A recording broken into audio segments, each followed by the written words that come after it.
نحمده ونصلي على رسوله الكريم أما بعد أعوذ بالله من الشيطان الرجيم بسم الله الرحمن الرحيم إنه من يشرك بالله فقد حرم الله عليه الجنة ومأواه النار وما للظالمين من أنصار صدق اللہ العظیم۔ برادران اسلام،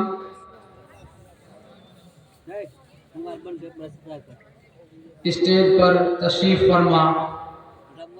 معزز علماء کرام، ابھی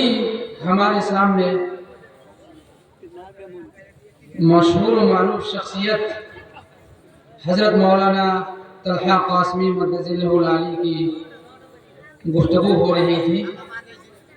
ماشاءاللہ سماج کے تعلق سے جو باتیں ان کی طرف سے آئیں سماج کی اصلاح کے لیے ان کی وہ باتیں کلیدی حیثیت رکھتی ہیں، اور اگر انہی باتوں پر سماج عمل کر لے تو مجھے اللہ کی ذات پر 100% بھروسہ ہے کہ انشاءاللہ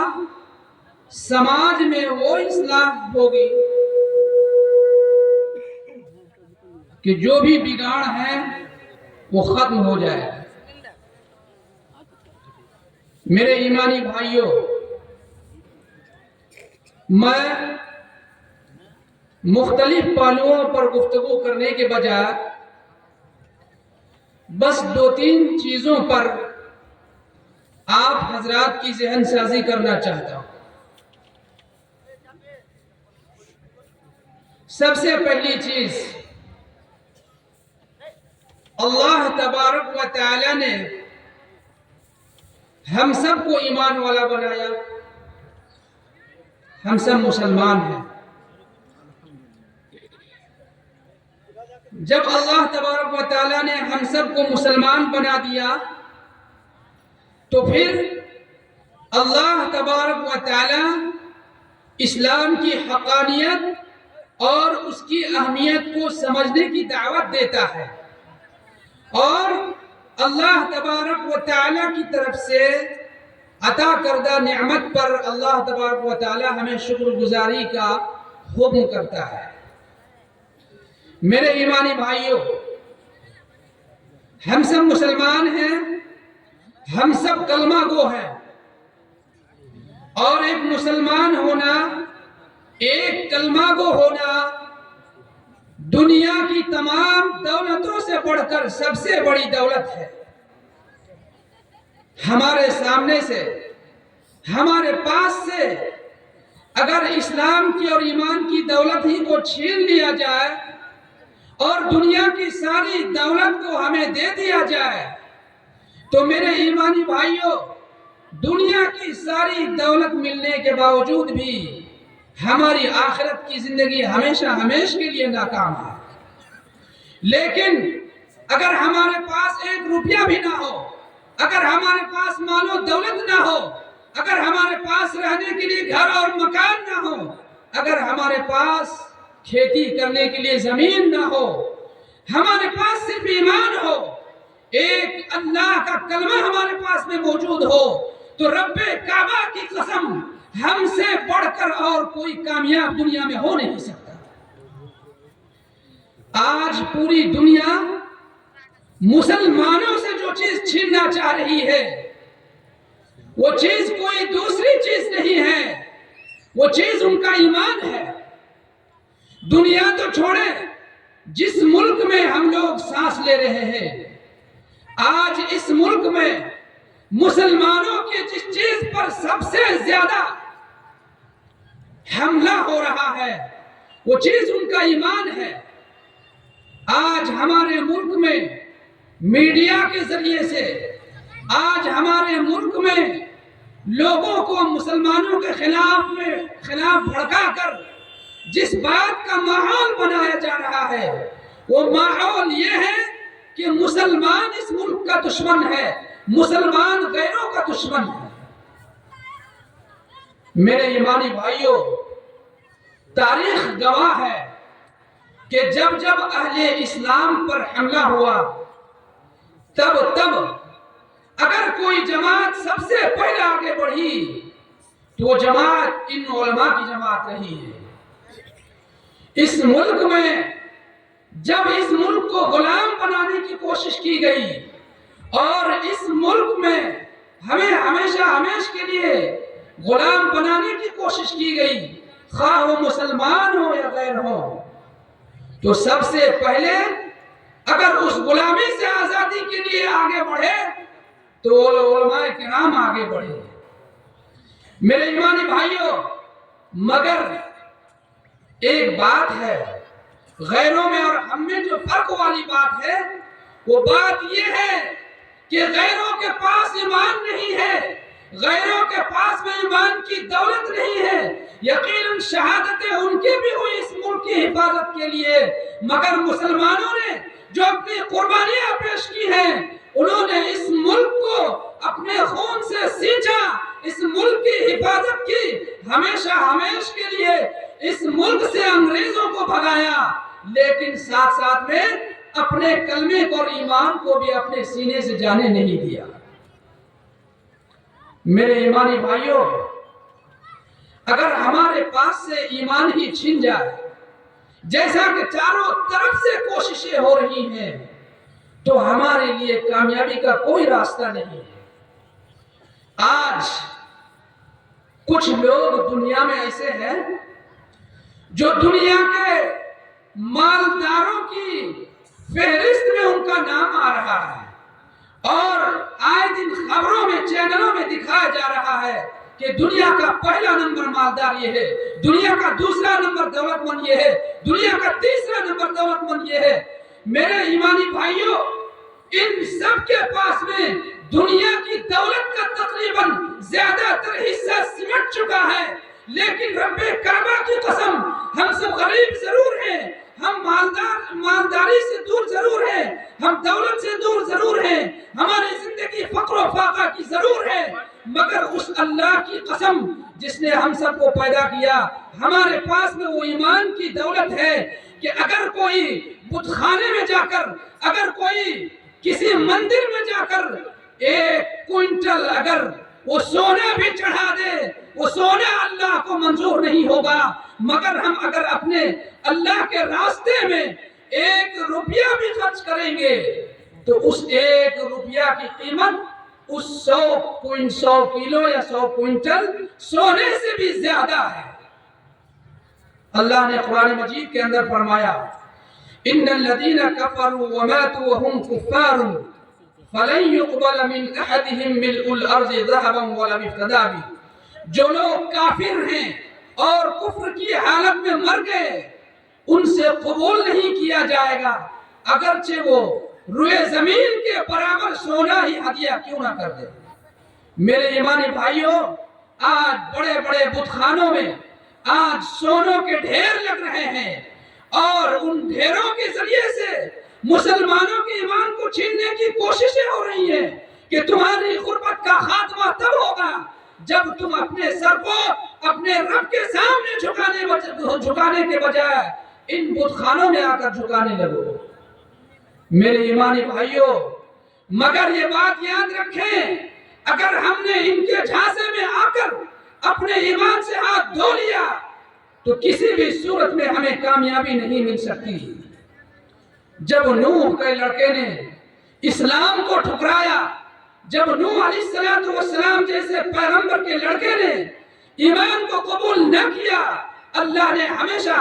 کی آخرت کی زندگی میں اسے برباد کر دیا، ہمیشہ کے لیے اسے جہنمی بنا دیا۔ جب حضرت ابراہیم علیہ السلام کی دعوت کو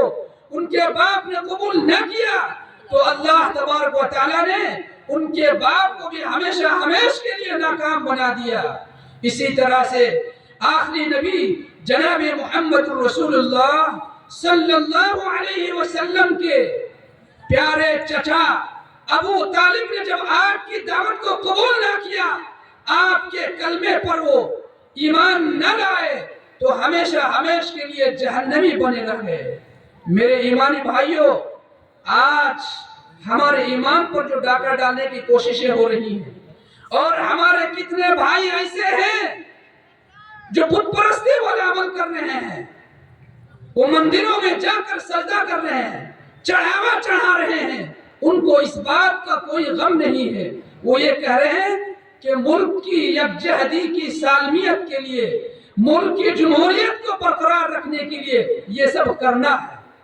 میرے ایمانی بھائیوں، اگر بھول کر ہم نے ایسا کام کر لیا تو اللہ کیا فرماتے ہیں قرآن مجید کے اندر؟ وَمَن يَرْتَدِدْ مِنْكُمْ عَنْ دِينِهِ فَيَمُتْ وَهُوَ كَافِرٌ فَأُولَئِكَ حَبِطَتْ أَعْمَالُهُمْ فِي الدُّنْيَا وَالْآخِرَةِ وَأُولَئِكَ أَصْحَابُ النَّارِ هُمْ فِيهَا خَالِدُونَ۔ تم میں سے جو شخص اسلام سے پھر جائے اور کفر کی حالت میں وہ مر جائے، یہی وہ لوگ ہیں جو جہنمی ہیں اور ہمیشہ ہمیشہ کے لیے وہ جہنم میں رہیں گے۔ میرے ایمانی بھائیوں، اس لیے ہم سب اپنے ایمان کی سب سے پہلے فکر کریں۔ آج بعض صوبوں میں UCC کے نام سے مسلمانوں کو ڈرانے کی کوششیں ہو رہی ہیں۔ آسام میں، اسی طرح سے ایک دوسرے صوبے میں UCC یعنی یونیفارم سول کوڈ کو نافذ کرنے کی کوشش ہو رہی ہے، جس میں سب سے زیادہ ٹارگٹ اگر کسی قوم کو طبقے کو بنایا جا رہا ہے تو مسلمانوں کو بنایا جا رہا ہے۔ میرے ایمانی بھائیوں، آج جو ہمارے امام صاحب یا ایک عالم دین آ کر جو قرآن و سنت کی روشنی میں آ کر ہمارے نکاح کرنے والے کا نکاح پڑھا کے جاتے ہیں، اسی طرح سے ان کے اسلام کے دیگر مسائل وہ بیان کرتے ہیں، وراثت کے مسائل بیان کرتے ہیں۔ یہ یونیفارم سول کوڈ کو اگر انہوں نے نافذ کر دیا تو پھر ہم سب ان قرآن و سنت کے مسائل پر عمل نہیں کر پائیں گے، بلکہ ہمیں قرآن و سنت کے مسائل سے ہٹ کر ہمیں ایک منمانی کی زندگی گزارنی پڑے گی۔ اس لیے میرے ایمانی بھائیوں، اگر ہمیں اپنے اسلام کو مضبوط کرنا ہے تو سب سے پہلے ہم خالص مسلمان بنیں۔ اگر اسلام پہ آج غیروں کی طرف سے حملہ ہو رہا ہے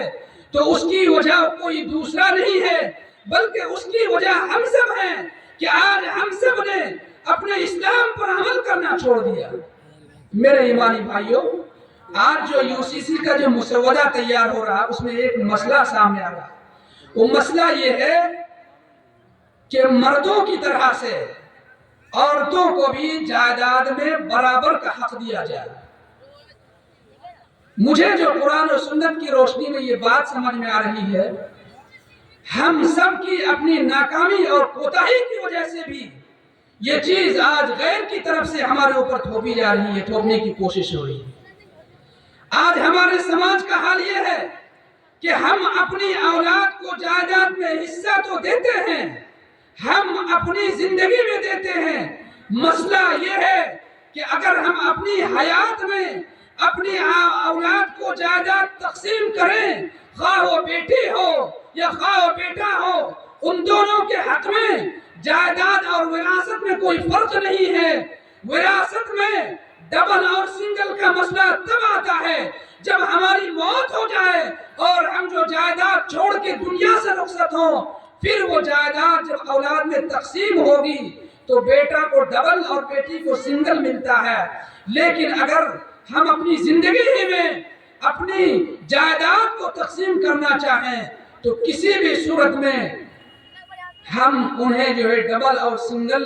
کا مسئلہ جو ہے ان کو نہیں، ان پر جو ہے نہیں جو ہے ہم اس کو لاگو کر سکتے ہیں، بلکہ دونوں کو برابر دینا پڑے گا۔ لیکن یہ چیز نہیں ہے میرے ایمانی بھائیوں۔ اس لیے اس مسئلے کے تعلق سے ہمارے اندر میں بیداری یہ ہونی چاہیے کہ ہم سب سے پہلے کوشش یہ کریں کہ ہمارے پاس میں جو جائیداد ہے، جو بھی زمین ہے، جو بھی پیسے ہیں، ہم انہیں اپنے اولاد کو بہترین سے وصیت کر کے انہیں دنیا سے رخصت ہوں کہ میرے بیٹوں، میری بیٹیوں، یہ ساری جائیداد تمہیں لوگوں کو ملنے والی ہے، تم لوگ بغیر کسی لڑائی اور جھگڑے کے آپس میں قرآن کی آیات کی روشنی میں، حدیث کی روشنی میں آپس میں تقسیم کروا لینا، لیکن تم لوگ آپس میں لڑنا نہیں۔ اگر یہ چیز ہم لوگ کرتے ہیں تو انشاءاللہ تبارک و تعالی جو آج سماج میں، جو جائیداد میں اور وراثت میں ہم حقوق میں جو کمی کر رہے ہیں، وہ کمی انشاءاللہ دور ہوگی، اور غیر کی طرف سے جو حملے کی کوشش ہو رہی ہے انشاءاللہ ان کے حملے کا منہ توڑ جواب ہوگا۔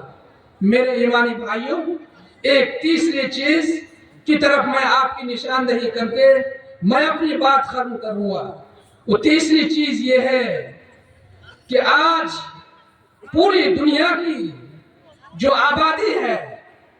ان آبادی کا 7واں حصہ مسلمان ہے،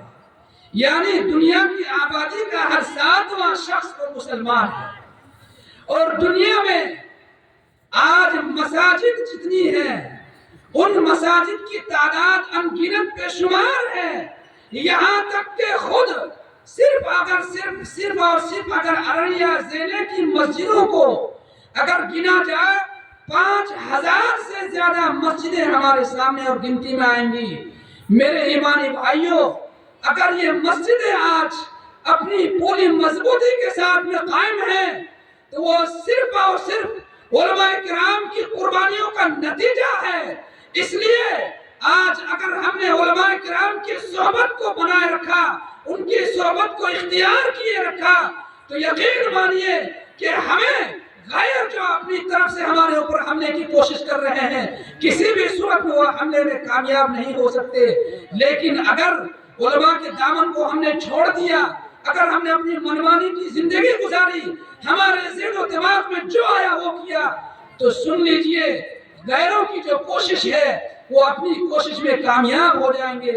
اور کہیں ایسا بھی نہ ہو کہ پھر دیکھتے ہی دیکھتے ہم اپنے ایمان سے ہاتھ دھو لیں۔ اس لیے خواہ مسئلہ مسجد کا ہو، خواہ مسئلہ نکاح کا ہو، خواہ مسئلہ وراثت کا ہو، خواہ مسئلہ دین کے کسی بھی شعبے کا ہو، جب کسی مسئلے میں ہمیں سمجھنے کی ضرورت پڑے، ہر صورت میں، ہر حال میں ہم علماء کرام سے رہنمائی لیتے رہیں۔ اور یہ جو خوبصورت پروگرام آپ نے سجایا ہے 2 دنوں کا، اس پروگرام کو کامیاب بنانا یہ ذمہ داری آپ کی ہے۔ یہ آپ بہت زیادہ مبارکبادی کے مستحق ہیں کہ آپ نے 2 دنوں کا پروگرام یہاں منعقد کیا ہے۔ ہمیں ہر جگہ پہ یہ پروگرام ہو رہا ہے، آپ کی جب یہاں بستی میں یہ پروگرام ہے تو پھر آپ کی یہ ذمہ داری بنتی ہے کہ علماء کرام کو آپ نے جو عزت کے ساتھ میں بلایا ہے، خواہ کیسا بھی عالم دین ہو، جب وہ قرآن و سنت کی بات کرے تو آپ اپنے گھروں میں رہنے کے بجائے، آپ اپنی دکانوں میں رہنے کے بجائے یہاں پنڈال پر اور اسٹیج پر تشریف لایا کریں اور علماء کرام کی گفتگو سے فائدہ اٹھائیں۔ اور مسجد کے تعلق سے خصوصاً جو یہ پروگرام رکھا گیا ہے، اس تعلق سے آپ اللہ نے جو کچھ بھی آپ کو دیا ہے اس میں سے دل کھول کر تعاون فرمائیں۔ جب ہم دل کھول کر اللہ کے گھر کے لیے تعاون کریں گے، مسجد سے ہماری وابستگی ہوگی، اس سے ہمارا رشتہ جڑے گا، اور مسجد پر غیروں کی طرف سے جو حملے جب ہوں گے تو ہمیں مسجد کے لیے درد ہوگا اپنے اندر میں، اور انشاءاللہ مسجد کی حفاظت کے لیے ہم سے اللہ کی طرف سے جو بھی تقاضے آئیں گے، ہم ہر تقاضے پر اپنا قدم آگے بڑھانے کی کوشش کریں گے۔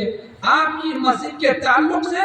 آپ سے جو بھی تقاضا بھی سامنے ہے، اس کی تعمیر کی تکمیل کے لیے آپ اس تقاضے پر لبیک کہیں، اور اللہ نے جو کچھ بھی دیا ہے اس میں سے ضرور اس میں خرچ کرتے ہوئے چلے،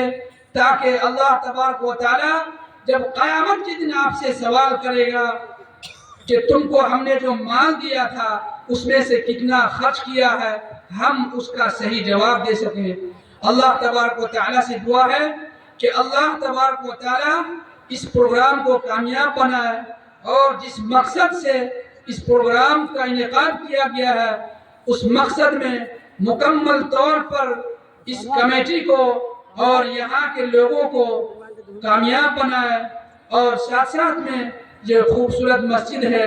اللہ تبارک و تعالی قیامت تک کے لیے اس مسجد کو آباد فرمائے تمام مصلیان کے ذریعے سے. اور اسی کے ساتھ میں اپنی بات کو ختم کرتا ہوں. اللہ تبارک و تعالی ہم سب کو اپنے حفظ و امان میں رکھے. آمین. وآخر دعوانا الحمدللہ رب العالمین والسلام علیکم ورحمۃ اللہ. ماشاءاللہ، جزاکم اللہ. جناب والا کی گفتگو مختصر، مدلل اور جامع گفتگو تھی جو